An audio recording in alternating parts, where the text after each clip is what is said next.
Hello students, आज हम लोग इस वीडियो में electrostatic potential and capacitance chapter का एमसीक्यू देखने वाले हैं। ठीक है, इसके पहले पहला चैप्टर जो आपका है इलेक्ट्रिक चार्जेस एंड फील्ड का, उसका हमने एमसीक्यू विथ पीडीएफ और सॉल्यूशन जो है अपलोड कर दिया है, आप उसको देख सकते हैं। और ये आपका दूसरा वीडियो है, यानी electrostatic potential and capacitance chapter का। ठीक है, तो यहाँ से भी हमने 25 एमसीक्यू को कलेक्ट किया है और 25 एमसीक्यू का सेट है, इसको हम लोग आज डिस्कस करेंगे। ठीक है, तो चलिए वीडियो को स्टार्ट करते हैं। सबसे पहला सवाल है कि 1 वोल्ट किसके बराबर होता है, यानी कि उसका जो यूनिट होता है क्या होता है। न्यूटन पर कूलम होता है, न्यूटन पर सेकेंड होता है, जूल पर कूलम होता है या जूल पर सेकेंड होता है।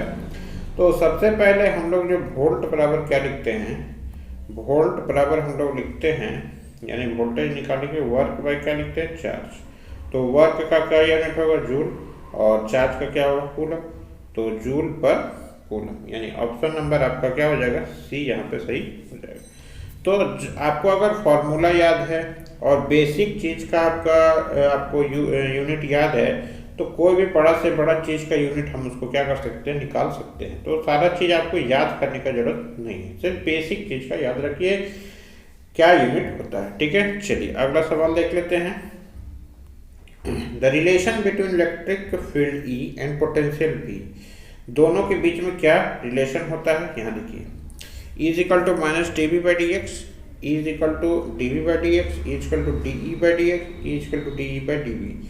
तो सबसे पहले देखिए कि होता है E is equal to minus D B by D X, ये आपने फॉर्मूला पढ़ा है। तो यही चीज़ आपको कहाँ मिल जा रहा है, देखिए ऑप्शन नंबर ए में। तो ऑप्शन नंबर ए आपका सही हो जाएगा। ठीक है, और इसी से रिलेटेड अगला क्वेश्चन है, देखिए। इन ए रीजन ऑफ कांस्टेंट पोटेंशियल, ठीक है, कांस्टेंट पोटेंशियल के रीजन में आपका क्या होने वाला है, electric field is uniform, electric field is zero, there can be charge inside the region, या electric field shall naturally change if charge is placed outside the region. तो सबसे पहले जो हम लोग पढ़े हैं कि E is equal to minus D B by D X. ठीक है, तो E इज इक्वल टू क्या होता है, minus D B by D X. और यहाँ क्या बोला गया है कि कांस्टेंट पोटेंशियल, यानी ये चीज़ कांस्टेंट होता है। कांस्टेंट का डिफरेंशिएशन क्या होता है, जीरो होता है। तो कांस्टेंट का डिफरेंशिएशन जीरो होगा, तो E बराबर क्या हो जाएगा, जीरो। यानी जहाँ भी कांस्टेंट पोटेंशियल होगा, कांस्टेंट पोटेंशियल डिफरेंस होगा, वहाँ फील्ड क्या होगा, आपका जीरो होगा, यानी ऑप्शन नंबर आपका बी सही हो जाएगा। ठीक है, चलते हैं नेक्स्ट सवाल में।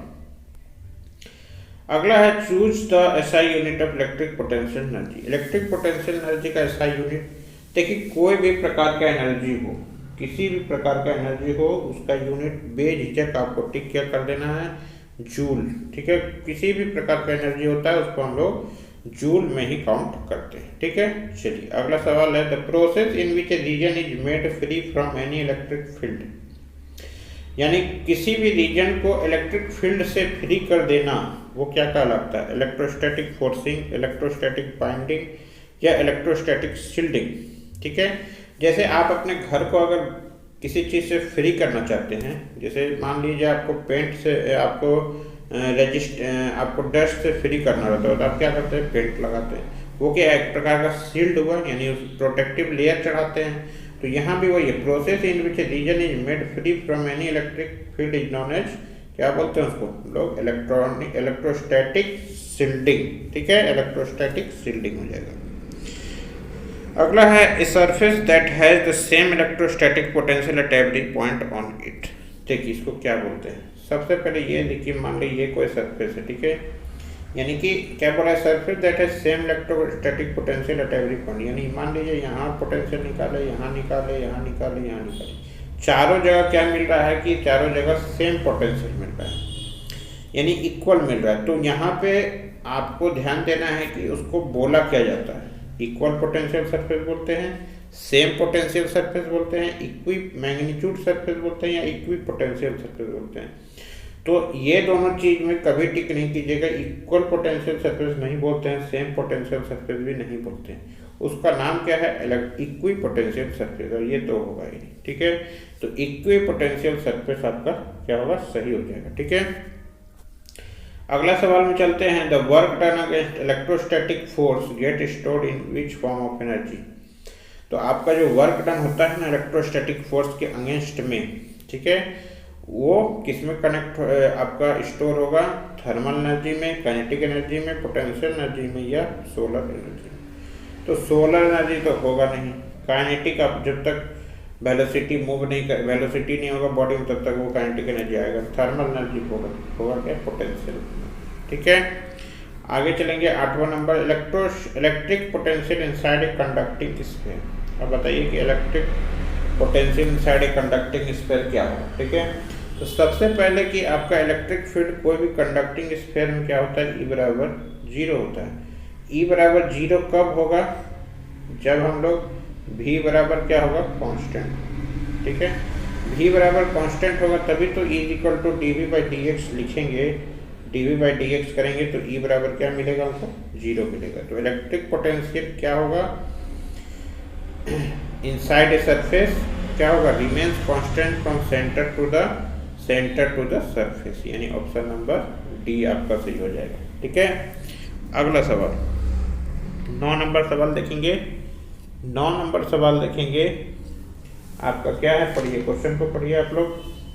If a unit positive charge is taken from one point to another over an equipotential surface then work is done on the charge, work is done by the charge, या फिर आपका वर्क डन इज कांस्टेंट या no work done. तो सबसे पहले तो देखिए कि आपका वर्क का फॉर्मूला क्या होता है, Q इंटू आपका क्या होता है, VA माइनस VB।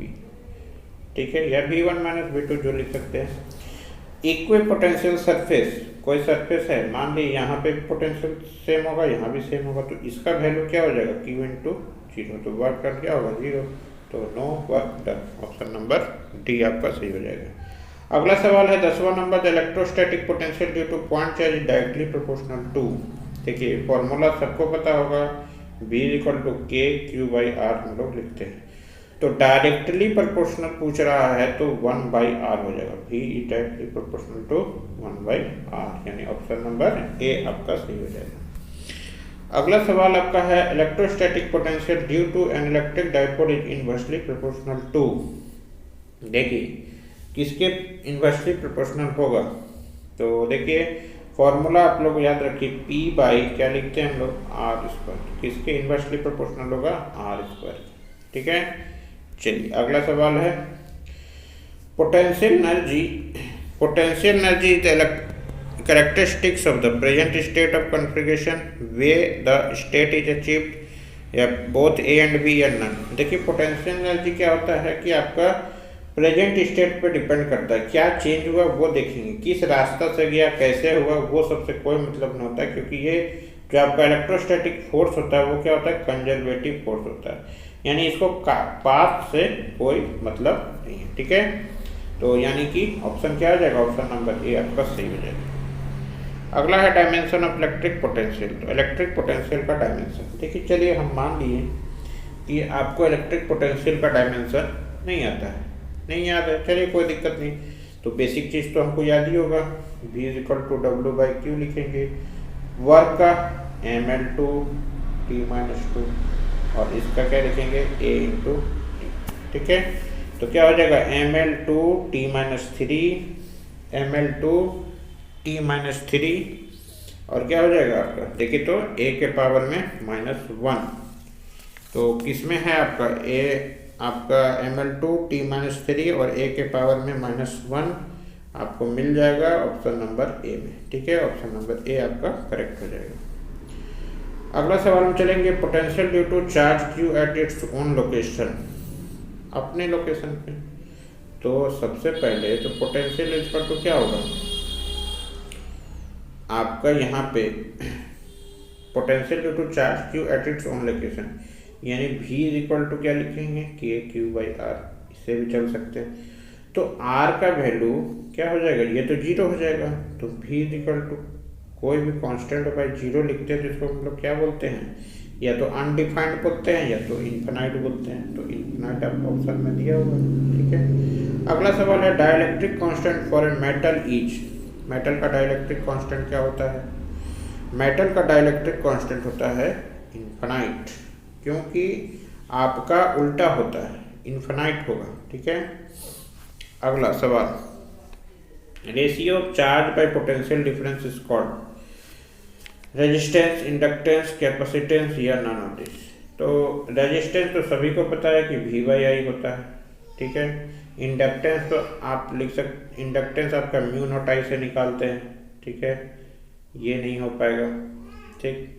अब हम लोग इसमें क्या है, कैपेसिटेंस, कैपेसिटेंस ही आपका आंसर होगा, क्योंकि हम लोग क्या लिखते हैं, C is equal to Q by V, यानी ऑप्शन नंबर सी आपका सही हो जाएगा। अगला है in parallel plate capacitor the capacity increases, कैसे इंक्रीज करेगा, क्या वो एरिया ऑफ प्लेट को घटाएंगे तो इंक्रीज करेगा, क्या डिस्टेंस बिटवीन प्लेट को बढ़ाएंगे तो इंक्रीज करेगा, या एरिया ऑफ द प्लेट को बढ़ाएंगे तो इंक्रीज करेगा।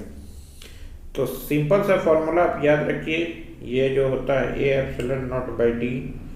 तो यहाँ पे आपको क्या दिया है कि हम लोग अगर एरिया को बढ़ाएंगे, एरिया के डायरेक्टली प्रोपोर्शनल दिख रहा है ना, तो एरिया को अगर बढ़ाएंगे तो क्या होगा, area of the plate is increase, तो आपका क्या होगा, कैपेसिटी उसका क्या होगा, बढ़ जाएगा, यानी ऑप्शन नंबर सी आपका सही हो जाएगा, ठीक है। चलिए नेक्स्ट है dielectrics are dash substances, dielectric किस प्रकार का सब्सटेंस होता है। तो डाइलेक्ट्रिक आपका होता है किस प्रकार का सब्सटेंस, बताइए, आप भी टिक कर सकते हैं, conducting, non conducting, both A and B, या नन ऑफ दी। तो एग्जाम्पल में जैसे है पेपर है, पेपर कैपेसिटर होता है, माइका होता है, तो ये सब क्या है, ये सब नॉन कंडक्टिंग सब चीज़ें, तो नॉन कंडक्टिंग सब्सटेंसेस होते हैं, ठीक है। चलिए नेक्स्ट है SI unit of capacitance, capacitance का एसआई यूनिट क्या होता है। देखिए हेनरी किसका है, आपका इंडक्टेंस का, हर्ट्ज किसका है, आपका फ्रीक्वेंसी का, और फेराड किसका है, फेराड आपका है किसका, फेराड है आपका कैपेसिटेंस का, यानी ऑप्शन नंबर सी यहाँ पे सही हो जाएगा, ठीक है। तो यहाँ पे अगला सवाल चलते हैं 20वां नंबर, एक पिको फैराड में कितना होता है, एक पिको फैराड में कितना होता है, एक पिको फैराड में आपका होता है 10 का पावर -12 मीटर, यानी ये किसके लिए है, ये नैनो के लिए, ये माइक्रो के लिए, और ये आपका ये भी आपका क्या होता है, ये 10 का पावर -15 कहाँ यूज करते हैं हम लोग यहाँ पे एटॉमिक जब पढ़ते हैं, एटॉमिक रेडियस पढ़ते हैं तब वहाँ पे यूज करते हैं, ठीक है। चलिए नेक्स्ट है if capacitors having capacitances C1 and C2 है कनेक्टेड इन सीरीज, सीरीज में अगर कनेक्ट कर दिए तो उसका रिजल्टेंट क्या होगा। तो सीरीज कनेक्ट करने का मतलब है कि दोनों को इस प्रकार से कनेक्ट करना है, कनेक्शन भी देख लीजिए किस प्रकार से है, तो इस प्रकार से हम लोग उसको कनेक्ट करते हैं, ये आपका सीरीज कनेक्शन है, ठीक है। तो कनेक्टर सीरीज में कनेक्ट करने के बाद क्या होता है कि जो रेजिस्टेंस में होता है ना उसका उल्टा करते हैं, तो 1/C1 + 1/C2 हो जाएगा, यानी 1/C1 + 1/C2 कहाँ मिल रहा है हमको, ऑप्शन नंबर ए में, ठीक है। आगे चलते हैं 22वां नंबर सवाल, in parallel combination of capacitors the effective capacitance, parallel combination जब हम लगाते हैं तो पैरेलल कॉम्बिनेशन कैसे लगाएंगे, इस तरह से, ये लगाए, ये लगाए, ये लगाए, ये लगाए, ये लगा लिए मान लीजिए, ठीक है, ये C1 है, ये C2, ठीक है। तो C बराबर यहाँ पे हम लोग लिखते हैं C1 + C2 लिखते हैं, तो क्या होगा, इफेक्टिव कैपेसिटेंस बढ़ेगा कि घटेगा, जब दो चीज़ ऐड हो रहा है, जब जुड़ रहा है तो क्या होगा, बढ़ेगा, तो डिक्रीज, इंक्रीज, रिमेन सेम, या नन ऑफ दिस। तो सिंपल से आपको पता चल रहा है क्या होगा कि आपका बढ़ेगा, यानी इंक्रीजेस, ठीक है। और आगे चलते हैं 23वां number, energy stored per unit volume is called, energy efficiency, energy density, electric field या पोलराइजेशन। सबसे पहले तो डेंसिटी का मतलब क्या होता है, मास बाय वॉल्यूम, तो मास की जगह पे क्या लिए, एनर्जी लिए, तो एनर्जी बाय वॉल्यूम क्या हो जाएगा, एनर्जी डेंसिटी, सिंपल सा सवाल है। अगला है आपका डायमेंशन ऑफ कैपेसिटेंस, कैपेसिटेंस का आपको डायमेंशन चाहिए, ठीक है। तो आप कैपेसिटेंस का डायमेंशन निकाल भी सकते हैं, मान लिया आपको वोल्टेज का नहीं याद है, किसी भी चीज़ का याद नहीं, एनर्जी का तो याद होगा, तो U = हम लोग क्या लिख सकते हैं, U = बहुत सारा फार्मूला होता है, हाफ CV² भी होता है, ठीक है, और आपका Q²/2CV होता है, ठीक है। तो ये सब से हम लोग निकाल सकते हैं, तो ये सारा फार्मूला में यू का क्या लिखेंगे ml2t-2, ठीक है। ए का आपका इसका चार्ज का क्या लिखेंगे, आपका a² t² हो जाएगा। बस यहीं से क्या करेंगे, हम इसको चेंज कर देंगे। तो यहाँ से जब हम लोग चेंज करेंगे तो आपका कैपेसिटेंस का क्या मिलेगा, आपका मिल जाएगा m-1। देखिए m-1 होगा, ये यहाँ आएगा m-1 l-2 और t देखिए ऐड हो जाएगा -2 और +2, यानी कि ये पावर जब ऐड होगा तो क्या होगा, 4 हो जाएगा और a का पावर क्या हो जाएगा, 2 हो जाएगा। यानी ऑप्शन नंबर सी आपका सही हो जाएगा। तो आपको फॉर्मूला भी याद रखना है, वहाँ से भी आप बना सकते हैं।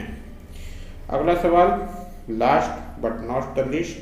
आगे आपको वीडियो और भी मिलते रहेंगे, जिस प्रकार से आपको चैप्टर वाइज मिलते जा रहा है, इसका भी PDF आपको जल्द से जल्द अपलोड कर दिया जाएगा। और देख लीजिए क्वेश्चन क्या है। If A dielectric slab is introduced between 2 plates of A parallel plate capacitor, तो उसका कैपेसिटेंस क्या होगा, बढ़ेगा घटेगा, क्या होगा देखिए। यानी मान लीजिए पैरेलल प्लेट कैपेसिटर, इसमें एक डाइलेक्ट्रिक घुसा दीजिए, जिसका कांस्टेंट क्या है, K है।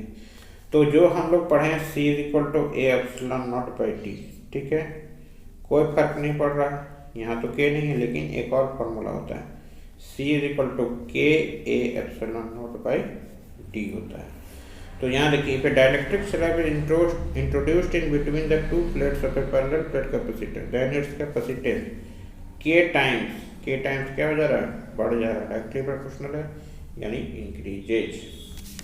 तो आई थिंक आपको यहाँ पे 25 क्वेश्चन जो हमने डिस्कस किया, आपको सारा समझ में आ गया होगा।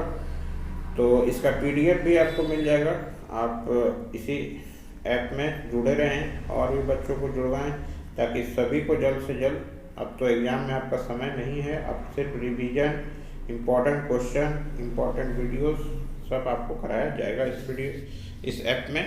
इसीलिए इस ऐप को इंस्टॉल करके और भी बच्चों तक फैलाएं, ठीक है। Thank you for